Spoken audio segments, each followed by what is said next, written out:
So I'm reading through Genesis, and something that really stood out to me, or is standing out to me, is the fact that long before Abraham was able to identify God as Jehovah Jireh, he went through various tests and trials where he had to experience God as Jehovah Jireh, as a provider, from delivering them from Egypt whenever he had closed the womb of everybody in the household of the Pharaoh, to when Lot and Abram had to separate, and Lot chose the land that looked better, and Abrams had to believe that the land that didn't look that good, that God would be able to cultivate it, that he would still be faithful to keep his promise, even if it didn't look good to his natural eye. He had to believe that God would provide for the promise that he had already given him.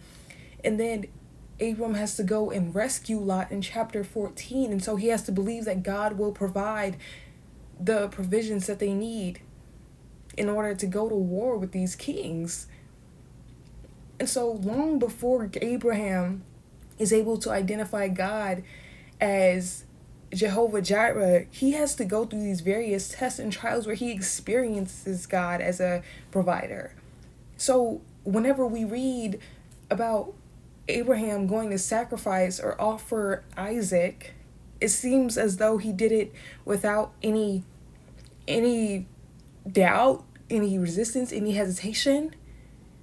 Why? Because he had already experienced God as Jehovah Jireh. He was just sure in that moment. He was like, he's done it so many times before. There's no way he's not going to do it again.